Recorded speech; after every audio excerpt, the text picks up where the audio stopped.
YouTube live में आप लोगों का स्वागत है। आज हम लोग फिल्मी संगीत और गीत की बारे में, ये हमारा जो आज का एपिसोड है, इसमें हम पैरोडी के और उससे जुड़े हुए पहलुओं पर बात करेंगे। फिल्मी गीतों में और फिल्मी संगीत में पैरोडी का इस्तेमाल बहुत होता है, और ये जो फिल्मी पैरोडी का जो इस्तेमाल है, ये अपने आप में बहुत ही दिलचस्प चीज़ है। ये कोई ऐसी चीज़ नहीं है जिससे कि हम एकदम आंखें बंद कर लें, उपेक्षा करें, बल्कि हो ये रहा है कि पैरोडी ज़्यादा आकर्षित करती है और अच्छी लगती है।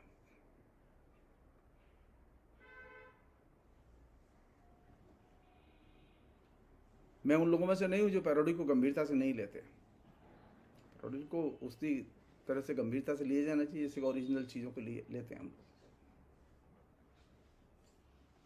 क्योंकि पैरोडी आज एक गंभीर जेनर है, विधा रूप है, वो खाली शैली नहीं है। पैरोडी की एक साहित्यिक परंपरा भी रही है। संस्कृत वाले तो पैरोडी में मास्टर रहे हैं। संस्कृत साहित्य की जो परंपरा है उसमें पैरोडी का एक बहुत लंबा ट्रेडिशन है। पैरोडी की जो विधागत विशेषता है वो ये है कि वह पराश्रित या परजीवी, व्युत्पन्न, स्वचेतन, प्रबोधात्मक और आत्म प्रतिबिंबात्मक विधा है। इसमें आलोचनात्मक अंतराल बनाए रखकर पुनरावृत्ति होती है। यह विडंबनापूर्ण है, इससे खेला जा सकता है। कुछ चिंतक यह भी मानते हैं कि पैरोडी की सृजनात्मक भूमिका होती है, खासकर फिल्मी संगीत की दुनिया में। पुराने संगीत रूपों की नकल करके उन्हें नए रूप में पेश करके आधुनिक संगीत चेतना बनाने में इससे मदद मिलती है।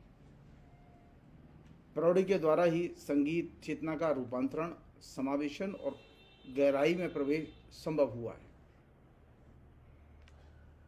ये जो इंटरटेक्चुअलिटी यानी अंतर संदर्भगतता, जो अंतर्वर्ती संदर्भगतता जो इसकी एक विशेषता है, इस इंटरटेक्चुअलिटी का पैरोडी में बहुत बड़े पैमाने पर इस्तेमाल होता है।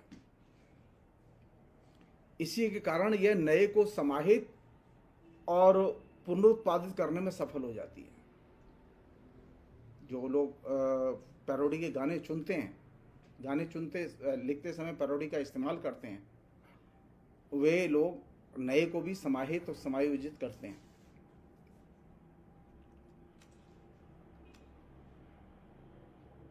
पैरोडी की एक खूबी है कि इसमें लेखकीय जो भावबोध है उसका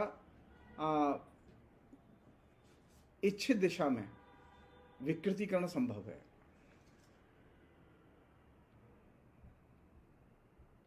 या हम ये कहें, पैरोडी में इच्छित क्षण को उभारा जा सकता है।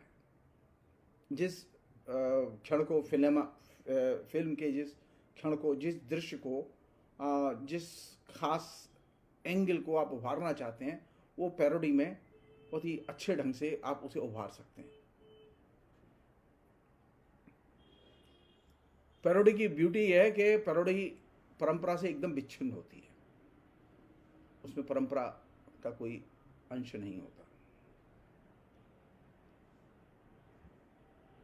पाठ के मूल संदर्भ और उससे जुड़ी हुई चीजों के संदर्भ से काटकर उसका विकास किया जाता है। तो पैरोडी के रूप में लिखे गए जो फिल्मी गाने हैं, वे गाने हमें विश्लेषित करते समय एक तो इंटरटेक्चुअलिटी का इस्तेमाल करना चाहिए, और दूसरा यह है कि पाठगत जो अंतर संबंध हैं, इन पर ध्यान देना चाहिए।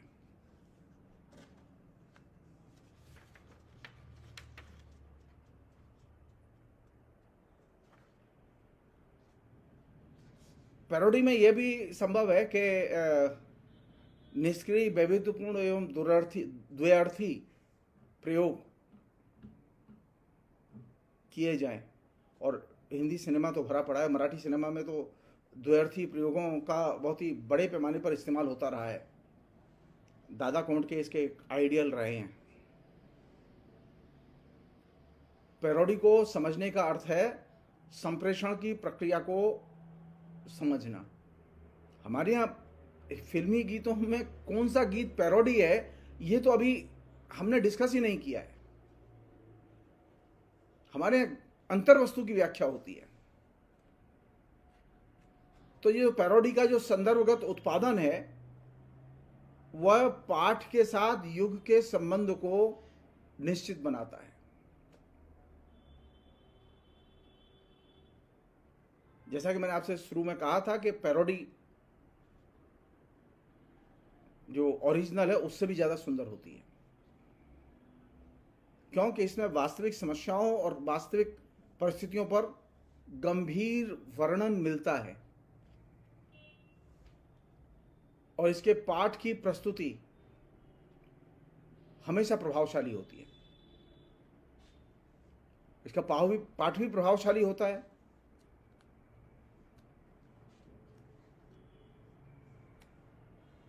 इसकी जो सबसे नकारात्मक चीज़ है वो ये कि ये सिर्फ स्वयं को संतुष्ट करती है और नार्सिस्ट होती है।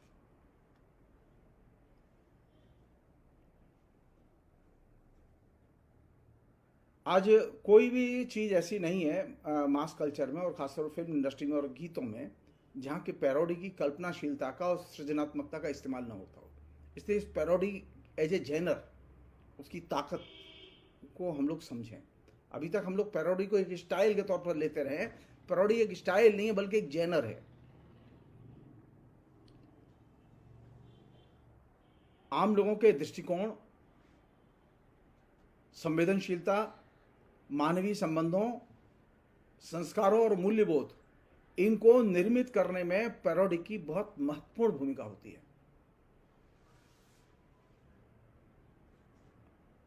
मैंने अपने तरीके से एक क्लासिफिकेशन किया है फिल्मी गानों का कि उसमें 8 तरह के गाने मिलते हैं। जो अधिकांश गाने सुनने में आते हैं उनमें 8 तरह के गाने, इनमें से कोई ना कोई एक प्रवृत्ति होती है जिस पर वो केंद्रित होते हैं।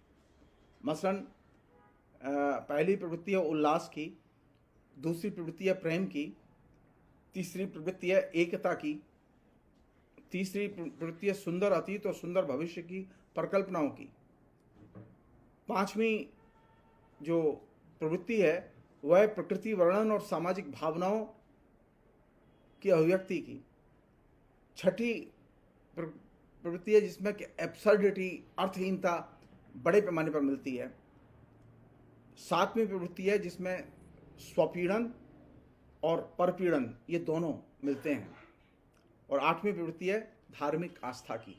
धार्मिक आस्था की पैरोडियाँ खूब मिलती हैं। तो ये 8 किस्म की पैरोडी के जो रूप हैं ये अपने आप में बहुत ही जनप्रिय हैं और इनकी खपत बहुत ज़्यादा है। इनका उत्पादन पुनरुत्पादन बहुत ज़्यादा है। ये फिल्मी गीतों के 8 प्रवृत्त्यात्मक रूप भी हैं। इनका वर्गीकरण भी इस रूप में किया गया है। इनसे जो व्यक्ति का जो समाज में फिल्मी गीत करता क्या है?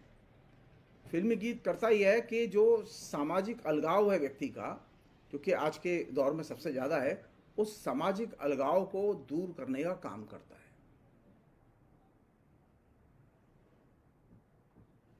जो लोगों के अंदर जो इमोशनल जो एक तरह से बैंक्रप्सी है या अभाव है या दरिद्रता है, उस भावनात्मक जो दरिद्रता है, अभाव है, उसे दूर करने में फिल्मी गाने बहुत हद तक मदद करते हैं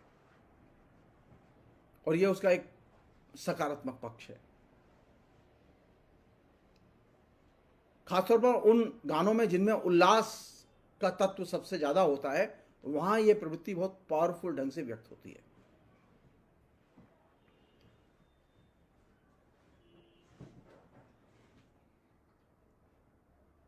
जहां उल्लास के तत्व को उभारा जाता है, वहां गाने में यह बात हाईलाइट करके रखी जाती है कि जीवन में धक्के तो, चोट तो लगती रहती है, लेकिन इससे उभरना होता है, इससे बाहर निकलने की जरूरत है। और ये जो जीवन में लगे हुए धक्के हैं, जो कष्ट हैं, ये अस्थाई हैं, स्थायी नहीं है। इस तरह के गानों का अंत आमतौर पर सुखांत होता है। इसी तरह एकता की प्रवृत्ति को, यानी यूनिटी की प्रवृत्ति को केंद्र में रखकर लिखे गए गानों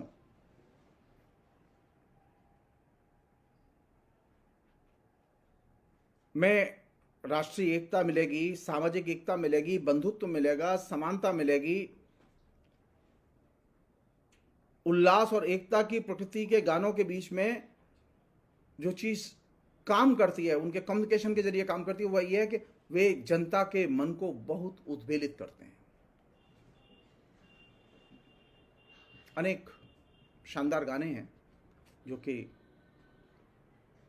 इस तरह की यूनिटी को व्यक्त करते हैं, जिन्हें हम बार बार सुनते हैं और हमें अच्छा लगता है। वो हमें बोर नहीं करते, वे बल्कि मन को उत्प्रेरित करते हैं। इन दोनों ही प्रवृत्तियों से मन को संतोष मिलता है और आनंद मिलता है, और ये फिल्मी गीतों का बहुत ही ताकतवर पहलू है, जिसकी वजह से फिल्मी गीतों की ओर लोग आकर्षित होते हैं।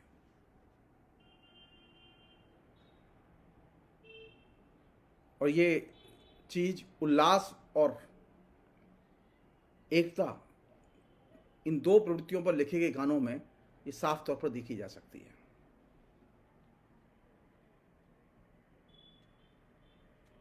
इन दोनों ही प्रवृत्तियों में एक और चीज नोटिस की गई है, वो ये कि सामाजिक असंतोष डायरेक्टली और इनडायरेक्टली इन गीतों में व्यक्त होता है।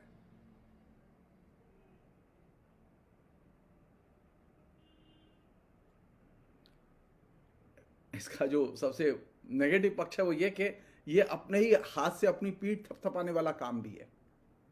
जो सहमत हैं उन्हीं को ये सहमत करती है ये प्रवृत्ति।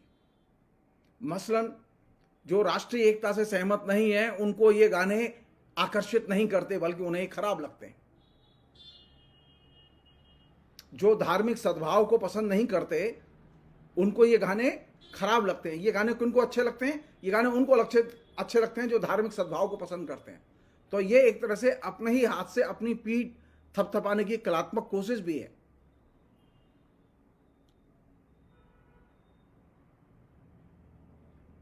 होना ही चाहिए कि जो सामाजिक असंतोष को पैदा करने वाली शक्तियां हैं या जो सामाजिक शक्तियां हैं वे इसमें शामिल हों, वे आकर्षित हों, वे इसमें आनंद लें, तो शायद सामाजिक तनाव को कम करने में इससे मदद मिले।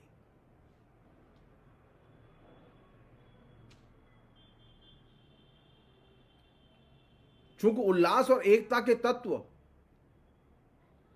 स्वयं को ही आनंदित देते हैं और हम स्वयं ही अपनी पीठ थपथपाते हैं और अपनी ही जैसी विचारधारा के लोगों को वे आनंदित करती हैं और एकजुट करती हैं, ऐसी स्थिति में सामाजिक टकराव को ये एड्रेस ही नहीं कर पाती।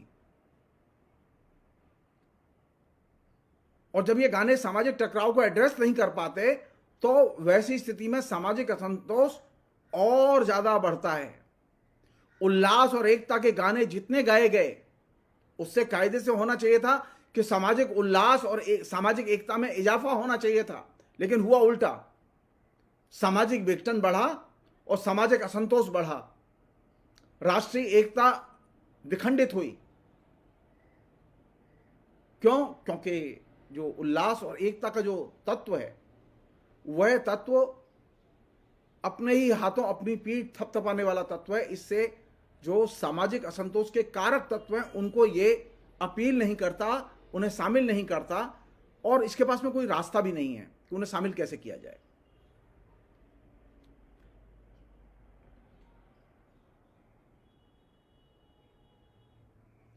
जिन गीतों में समूह या समुदायों के शामिल किए जाने की अपील होती है, उन गानों में समूह केंद्रित वो चित्रण नहीं होता बल्कि व्यक्ति केंद्रित चित्रण होता है।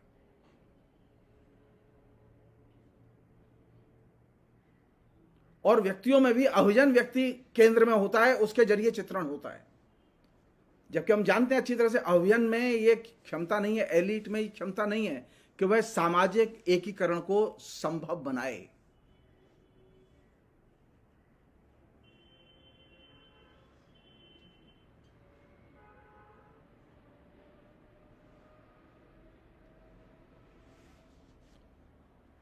जब तक ये गीत श्रोता को समूह में या गिरोह में शामिल करते हैं तब तक तो ये उसके भावबोध को आकर्षित करते हैं, अपील करते हैं। लेकिन जब वह इसमें शामिल नहीं है तो टेंशन की चीज है, और जब वो शामिल हो चुका है तो टेंशन की चीज नहीं है। और जिन समुदायों समूहों को फिल्मी गीतों का हिस्सा बनाया जाता है वे अमूमन फिल्म में अमूर्त होते हैं, शक्लहीन होते हैं, उनकी कोई आइडेंटिटी नहीं होती। शक्ल या पहचान के या आइडेंटिटी के अभाव के कारण ये गीत श्रोता की मनोदशा को आसानी से फासिज्म की दिशा में ले जाने में मददगार भूमिका अदा करते हैं, क्योंकि इनसे समूह की चेतना तो बनती है और श्रोताओं में प्रेशर, ग्रुप पॉलिटिक्स और ब्लाइंड फेथ, ब्लाइंड अंध समूहवाद, ये तीन तत्व बहुत तेजी से निर्मित होते हैं और ये उस उल्लास और एकता की प्रवृत्ति को केंद्र में रखकर लिखे गए गानों की ये सबसे बुरी या नकारात्मक परिणति है। फिलहाल इतना ही। बहुत बहुत शुक्रिया।